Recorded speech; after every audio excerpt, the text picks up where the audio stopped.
paz, amém? Amém.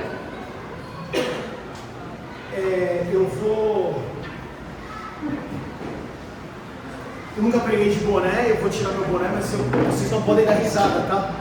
Teve um acidente aqui ontem, então eu não vou pregar de boné, não porque vocês não tem problema com isso, vocês não vão se escandalizar. Mas o pessoal da internet se escandalizar, eu vou tirar o boné, não pode dar risada, tá? Dan, cadê o Dan? Tive um acidente aqui, Dan, ontem.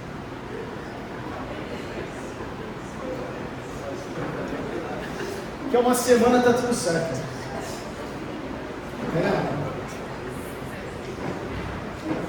É um privilégio ter você aqui. É um privilégio ter o Silas, amor. Que delícia, que bom ver vocês. Que bom ver o Paulo, tá aqui, o Tuti, a família, tanta gente. É um prazer estar com vocês aqui. Eu queria compartilhar algo com vocês que vocês provavelmente sabem, já ouviram. Mas mais uma vez, mediante a Páscoa, uma semana antes da Páscoa, algo aconteceu lá em Jerusalém. Há 2000 anos atrás, eu queria poder falar um pouquinho sobre isso com vocês. Eu te convido a abrir, se você tem a tua Bíblia, tem um smartphone na Bíblia, em Mateus capítulo 21, versículo 8 e 9. E se eu te perguntar o que aconteceu uma semana antes aqui, comemora-se uma semana antes, algumas igrejas hoje devem estar todas enfeitadas de ramos, mas hoje, principalmente o catolicismo, comemora o domingo de Ramos. Mateus 21, capítulo 8 e 9, diz o seguinte: uma grande multidão estendeu seus mantos pelo caminho, outros cortavam ramos de árvores e os espalhavam pelo caminho. A multidão que ia diante dele e os que o seguiam gritavam: Hosana ao filho de Davi, bendito é o que vem em nome do Senhor, Hosana nas alturas. Vamos orar? Pai, nós clamamos para que a tua palavra seja viva e eficaz, que possamos sair daqui transformados, diferente da maneira como entramos, porque é esse o poder que a tua palavra, que não muda, continua mesmo, pode fazer nas nossas vidas. Amém. Irmãos, a expressão que o povo gritava, não sei se você lembra dessa cena, se você já viu The Chosen, se você já leu essa história, mas uma semana antes da Páscoa, Jesus está entrando com seus discípulos ali em Jerusalém. Jesus cumpre então a profecia lá em Zacarias capítulo 9, versículo 9, onde ele vai sobre um jumentinho, e ali o povo que ansiava pelo Messias, o povo vê aquilo acontecendo. Alguns já tinham ouvido falar sobre Jesus, existia um apelo popular, eles estavam esperando um Salvador, alguém que viesse tirá-los ali da opressão romana. Então eles veem toda aquela cena e eles falam: é o Messias, está comprovado. E eles celebram então a entrada de Jesus e dos seus discípulos ali em Jerusalém. A expressão que eles gritam, Hosana nas alturas, é uma expressão de júbilo, que significa: salva-nos agora, te imploramos, porque eles ansiavam por alguém que viesse salvá-los do que eles entendiam e consideravam que existia uma opressão ali, principalmente de quem governava eles, que eram os romanos.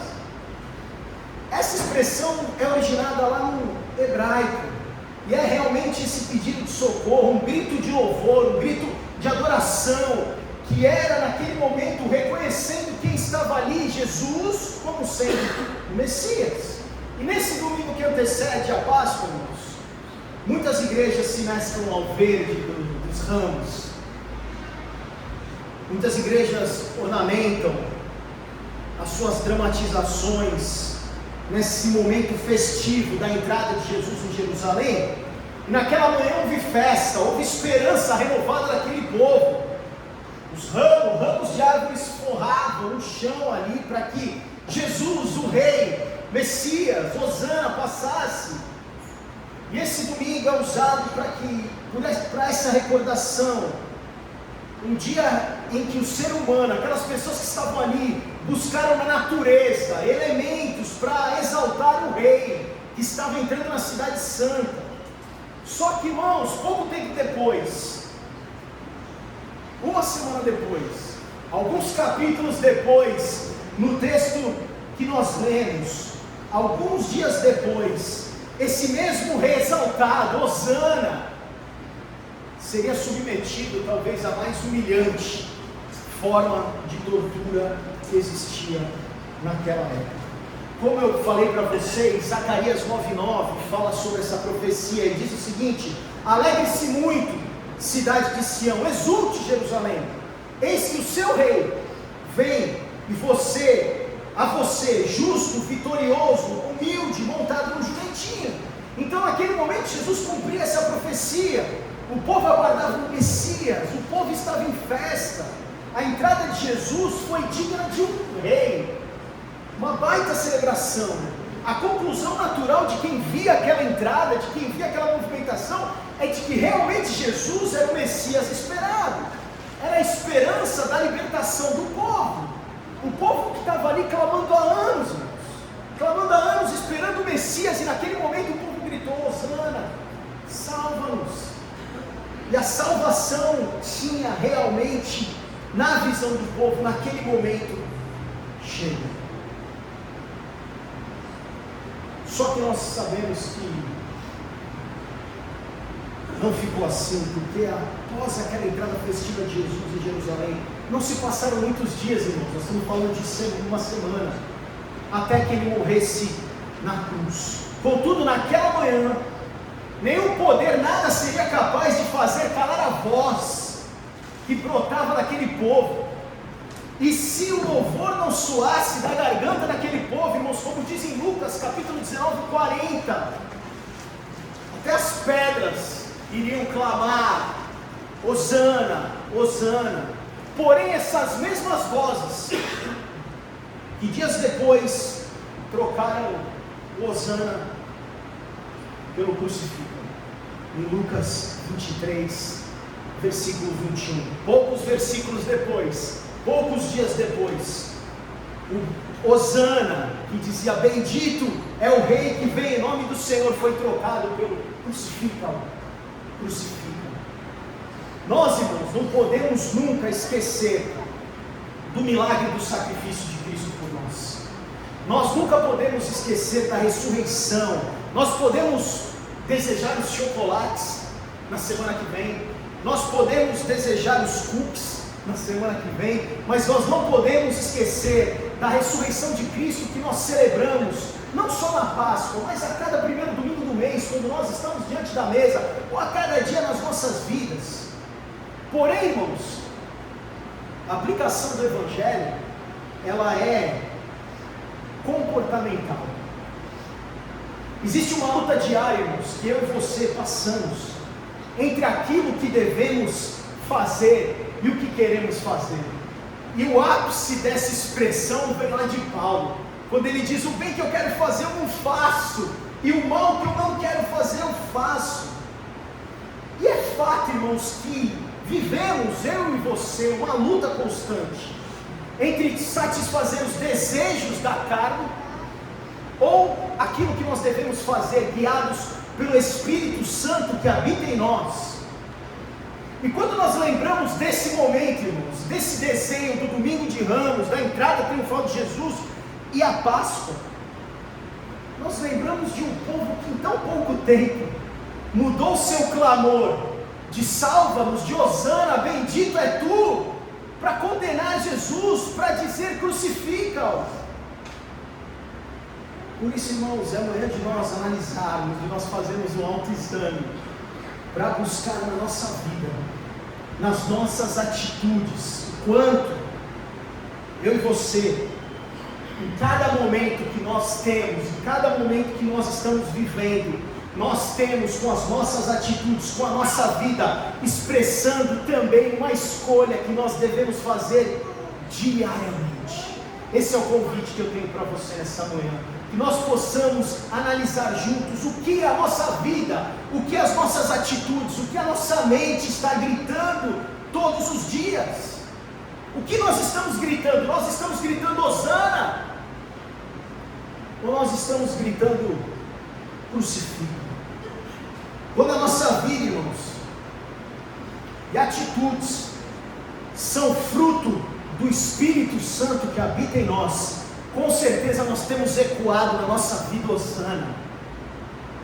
Mas quando o que fazemos é um reflexo da nossa carne, um reflexo daquilo que não vai de encontro com a vontade de Deus, então nós estamos gritando mesmo sem querer, mesmo muitas vezes inconscientemente, nós estamos de alguma maneira gritando: crucifica-o, como aquele povo fez dias depois.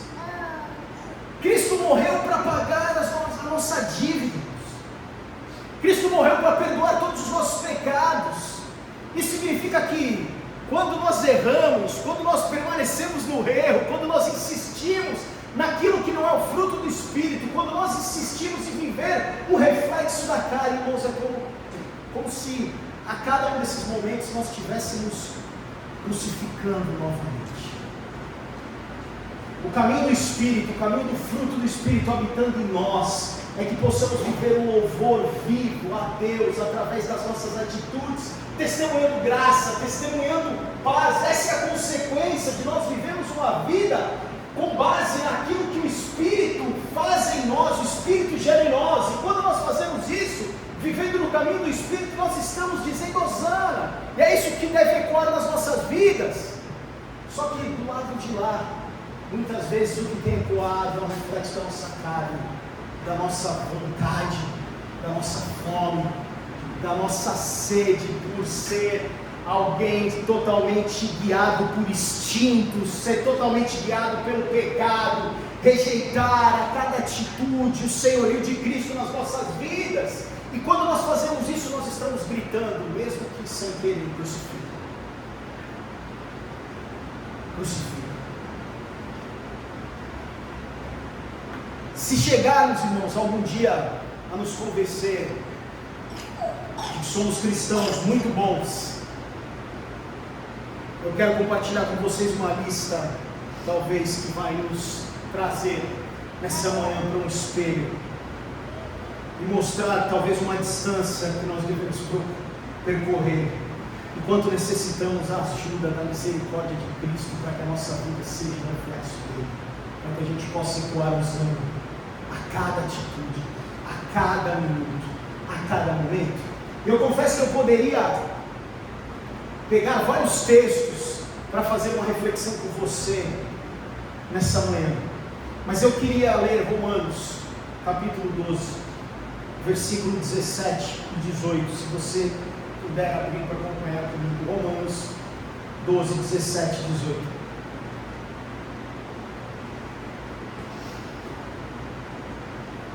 E o texto de Romanos 12, a carta de Paulo à igreja de Roma, diz o seguinte: não retribuam a ninguém o mal por mal, procurem, 2, fazer o que é correto aos olhos de todos, 3, façam todo o possível para viver em paz com todos. O slide traz para nós um manual operacional do hosana. 3 pilares, 3 dicas, 3 coisas que nós vamos ver juntos, para que nós possamos viver a nossa vida sempre dizendo hosana. Nós devemos, como diz o conselho de Paulo aqui, não retribuam a ninguém mal por mal, quebrar qualquer ciclo do mal nas nossas vidas. Procurem fazer o que é correto aos olhos de todos, alinhar tudo à ótica do bem, à ótica de Deus. A terceira coisa, fazer todo o possível para viver em paz com todos, ser o arquiteto da paz. 1 Tessalonicenses 5,15 diz o seguinte: tenham cuidado para que ninguém retribua o mal com o mal, mas sejam sempre bondosos uns para com os outros e para com todos. 1 Pedro 3,9 também diz o seguinte: não retribuam mal com mal, nem insulto com insulto, pelo contrário, bendigam, pois para isso vocês foram chamados, para receberem bênção por herança. Se nós apertarmos um pouquinho 1 Pedro aqui e olharmos o pedaço que ele fala, pois para isso vocês foram chamados. Se nós voltarmos no começo do versículo, ele fala: não retribua mal com mal, nem insulto por insulto, pelo contrário, bendigam. Então, se eu retribuir o mal com o mal, significa que tem algum problema, que eu não fui chamado, que o Espírito Santo não é aquele que comanda a minha vida. E mais uma vez nós estamos indo para o lado de quem diz e clama: crucifica, crucifica. O versículo de Romanos 12:17 é claro, irmãos. É claro para nós, atitude perante a decisão do que nós devemos fazer. E eu separei para vocês 3 coisas, mas nós temos muitas outras. Mas o texto é claro para nós. Nós podemos ler então Paulo falando isso novamente em 1 Tessalonicenses, depois Pedro falando em 1 Pedro. E o que nós devemos fazer, sem dúvida nenhuma, é não pagar o mal com o mal. Cabe a nós viver o Espírito e viver o fruto do Espírito e sermos bondosos. E cabe a nós louvar, bendizer. Só que a maioria das pessoas, ainda mais hoje, no mundo cruel que nós vivemos, tem a filosofia de pagar na mesma moeda. Ah não, pisou no meu pé, eu piso também. Não, eu não vou deixar isso barato. Mas nós precisamos, irmãos, como servos, como aqueles que ecoam Hosana, nós precisamos viver num patamar mais elevado. Nós devemos então pagar todo o mal com o bem. No mesmo capítulo, em Romanos 12, no versículo 9, Paulo diz que o amor deve ser sincero. E eu estou te falando, nós estamos aqui analisando juntos, conversando, e esse conselho para ti, como é para mim, deve ser sincero, porque se não for sincero, não vale de nada. Que é isso que Paulo fala para nós: o amor deve ser sincero, e sinceridade nasce do coração, irmãos.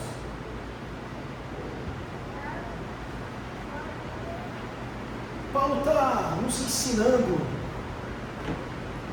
muitas coisas, e o que ele está fazendo não é nada além do que seguir os ensinamentos de Jesus, que estão lá em Mateus, capítulo 5, versículo 38 a 42, que diz o seguinte: vocês ouviram o que foi dito, olho por olho e dente por dente, mas eu lhes digo, não resistam ao perverso.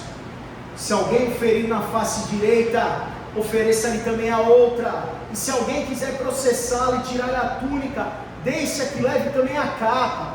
Se alguém o forçar a caminhar com ele 1 milha, vá com ele 2, dê a quem lhe pede, não volte as costas àquele que deseja pedir-lhe algo emprestado. Somos incentivados, os cristãos são incentivados a terem uma reação, podemos dizer, positiva, perante todos os homens, todos. Não é só o que eu gosto, não é só os amigos, todos os homens, para que tenhamos assim então relacionamentos pacíficos. O conselho é que a gente faça o bem perante todos, todos. Não importa se os homens nos tratam mal, não importa se é alguém que te persegue, não importa se é alguém que quer te derrubar, nós não pagamos mal com mal, pelo contrário, nós pagamos o mal com o bem.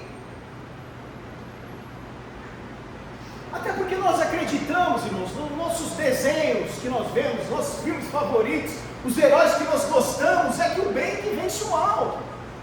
Então nós aplicamos isso na nossa vida. Como nós vamos vencer o mal que vem contra nós? Com o bem. Sabemos que a violência gera mais violência. Isso traz para nós até uma reflexão, irmãos, sobre conceitos que estão aí por muitos anos sendo discutidos, e muitas vezes nós defendemos algumas coisas sem entender, sem lembrar da essência de Deus, que é amor. Quando nós falamos de pena de morte, quando nós falamos de prisões perpétuas, quando nós falamos de movimentos que endurecem muitas coisas. Porque seguindo o conselho de Cristo, o conselho de Paulo, só o bem pode vencer o mal. Então a ideia para nós, irmãos, como cristãos, é que na nossa vida a gente possa viver o amor, que é o amor que derrota o ódio.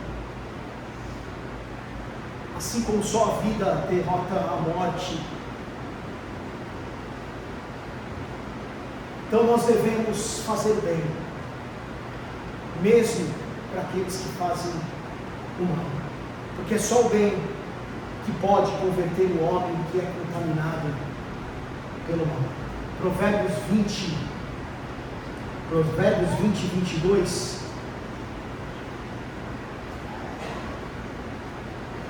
diz o seguinte: eu farei pagar pelo mal que me fez.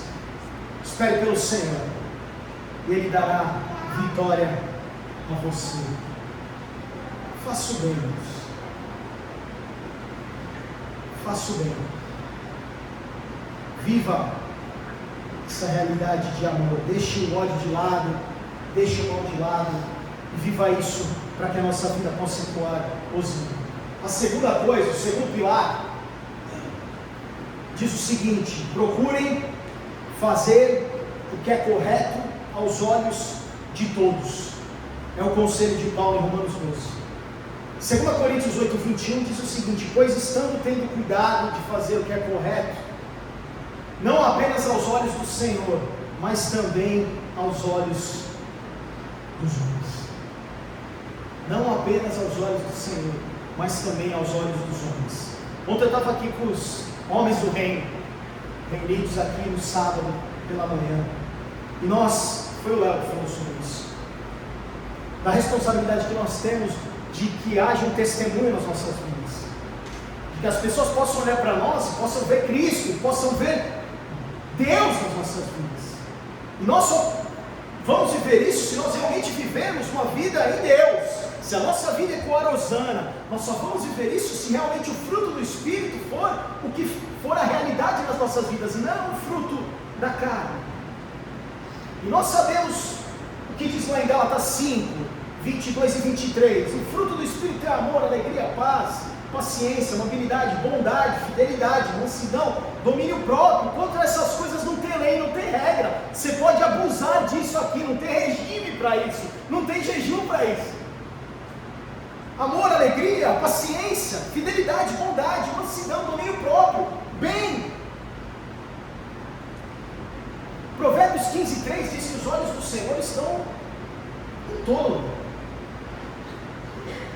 Ele sonda os nossos corações, Ele sabe tudo, não adianta. Salmo 139, para onde eu posso me esconder, para onde eu posso ir, para o mais alto do céu tu estás, para o mais profundo do abismo tu estás. Agora, por quê? Não, Leandro, eu estou preocupado com Deus, o negócio é em Deus, eu estou bem com Deus. E por que então eu me preocupo? Você está falando para eu me preocupar com os homens? Eu não estou preocupado com o homem nenhum, eu estou preocupado com Deus.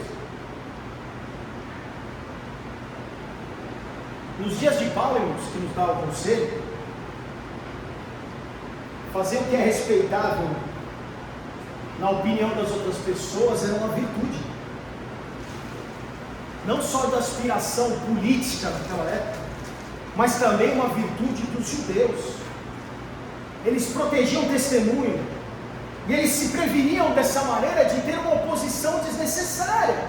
E Paulo está preocupado sim, não só com as atitudes erradas perante as testemunhas, mas também com a possibilidade de nós sermos problemas para os outros.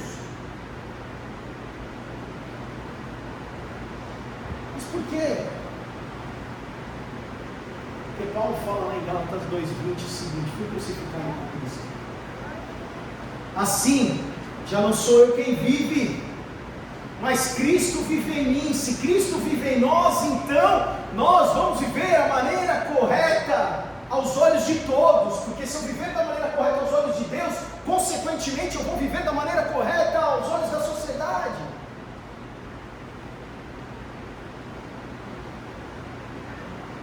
Colossenses 4:5 fala: sejam sábios no procedimento para os que de fora.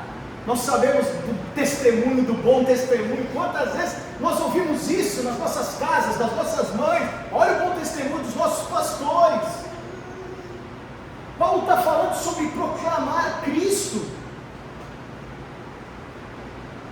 Só que se nós não formos sábios, se nós não ecoarmos hosana, se o Espírito não for o que comanda as nossas vidas, nós seremos pessoas incoerentes, e nós vamos falar de coisas que nós não vivemos.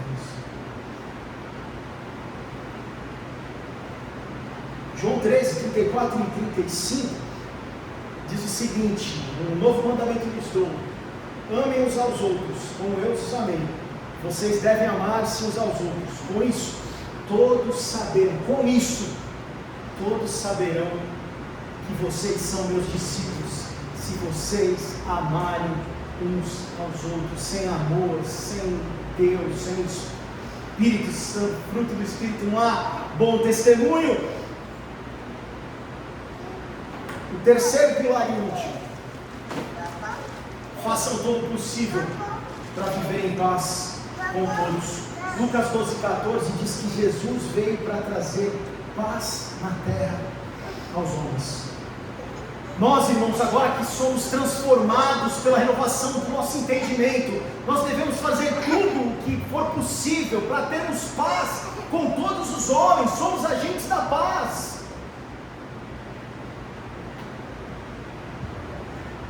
Hebreus 12,14: esforcem-se. Esforço, conselho é porque demanda esforço, sim, porque tem dia que é difícil, está me perturbando essa pessoa, vou fugir, correr da paz. Não, o conselho é que a gente tenha realmente esforço para viver em paz com todos. Como é que nós podemos manter a paz? Quando depender de nós, né? Tem vezes que não depende de nós, né? O cara começa a te xingar lá dentro do carro, não fez nada, mas a gente foge das discussões, a gente corre das brigas, a gente dá outra face, como é o conselho de Mateus 5, a gente aceita perder, perdemos a discussão, perdemos muitas vezes algumas razões, não tem problema, eu não quero entrar nessa discussão, e principalmente quando nós consideramos os outros superiores a nós. Eu já disse 45 mil vezes aqui, para mim, o segredo do sucesso dos relacionamentos é quando a gente considera o outro superior a nós.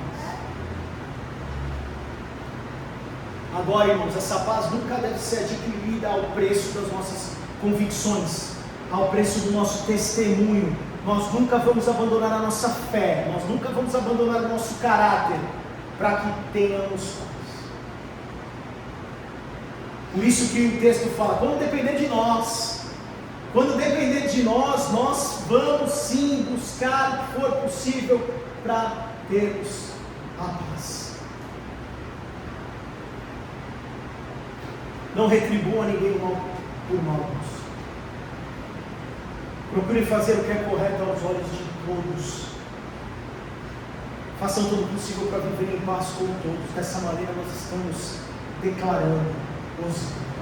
Dessa maneira nós estamos ecoando Hosana. Eu queria concluir lendo o texto de Miqueias, capítulo 6, versículo 8, que está aí na tela para você ler comigo. Ele diz o seguinte: ele te declarou, ó homem, que é bom, que é o Senhor, é o que o Senhor pede de ti, senão que pratiques a justiça e ames a misericórdia e andes humildemente com o teu Deus.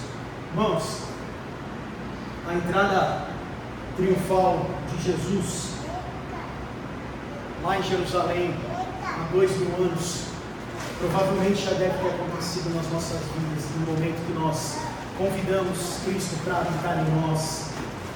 E o Espírito Santo, que é o Consolador, habita em nós, e cabe então a cada momento, a cada segundo, a cada momento da sua vida, não é aqui na igreja, principalmente fora, em tudo que você estiver fazendo, em cada atitude, nós precisamos decidir diariamente se nós estamos proclamando Hosana ou se nós estamos dizendo crucifica. Esse é o eco das nossas vidas. Hosana não é um grito do passado, Hosana é a prática viva da justiça, do amor e da humildade. E a pergunta para nós essa manhã é: qual a voz que ecoa nas nossas vidas hoje? Qual a voz que está ecoando nas nossas vidas? Qual é o grito? Vai ser o principal grito, cuidando, guiando as nossas atitudes. Do que nós temos gritado? Nós podemos fazer essa reflexão nessa manhã. O que tu está gritando? O que a tua vida está gritando? Hosana ou crucifixo? E a minha oração é que a nossa escolha diária seja para caminhar testemunhando que servimos o Senhor da vida, aquele que vive no oceano. Vamos orar? Feche os olhos.